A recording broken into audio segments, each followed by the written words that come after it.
I've got the smartest group program pricing strategy I've ever heard of, but you got to stay tuned.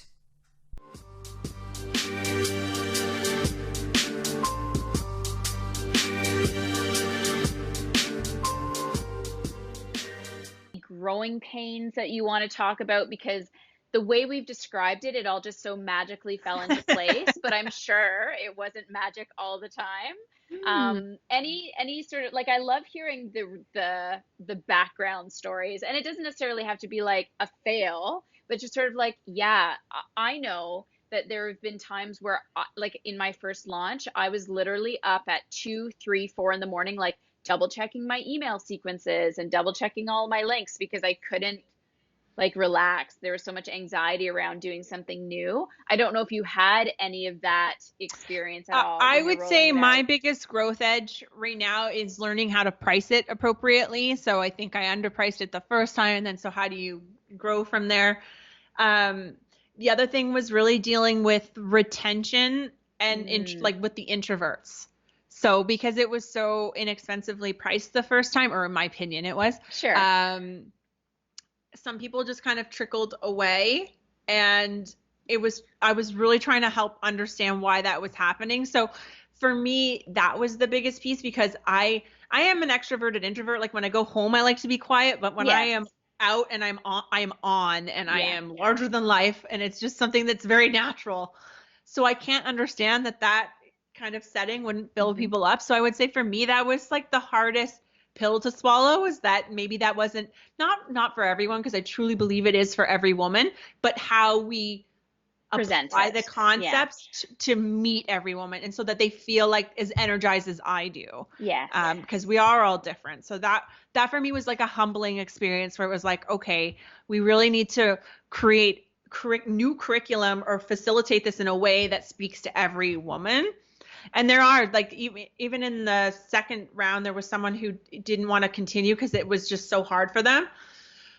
But we made them sign contracts and that they're in for the year and all those things. Yes. So we had expressed that, but it's also helping them face their fear and go through the fire so they can grow as a woman. So it's really, it's those kind of conversations where I'm like, wow, okay, now we really have to be great at community and fostering this for everyone who's attracted to it, because they're not all like me.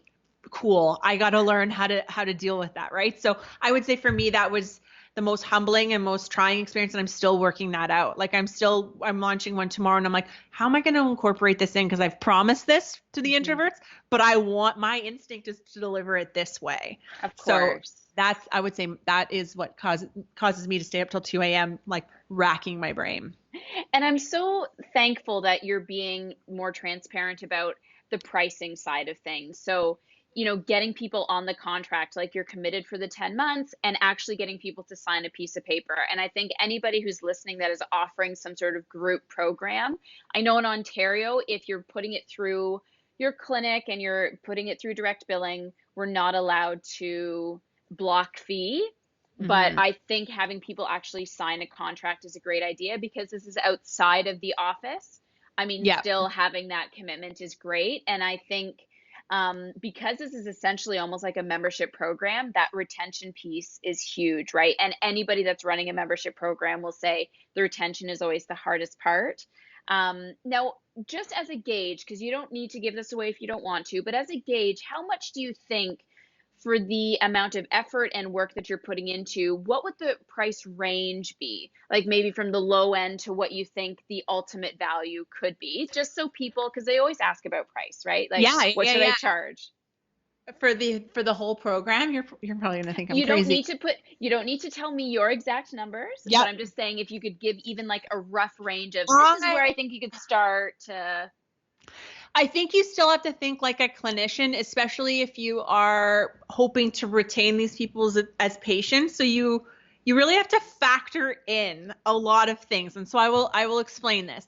I think it should be priced anywhere between $250 to $1,000 per person. Per person. Yeah. And I'm somewhere on the lower end of that. Now, there was a reason for that. And I didn't really at the first time, it was like just launch and learn and just get people to sign up. I just really wanted to close that group. So I really needed to lock that down.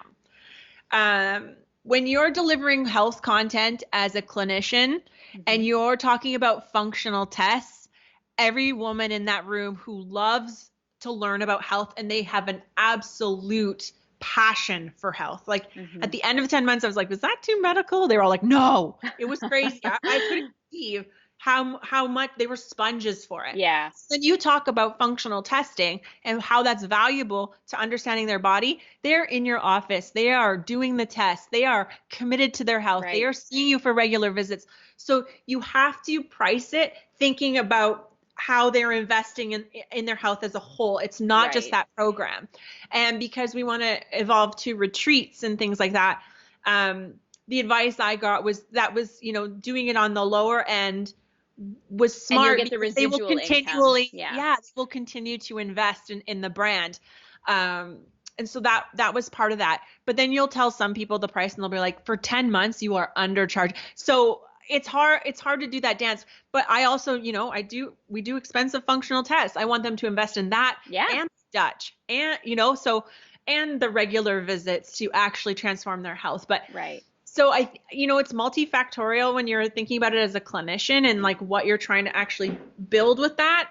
Because I will say with my associate, she had just moved her practice to Oakville and she had the fastest growth she'd ever experienced in a startup because of community health. So you have to think about the investment and how you want your clinicians to grow and how you want the practice to grow. So it's hard. I raised it by $100 per person this second round.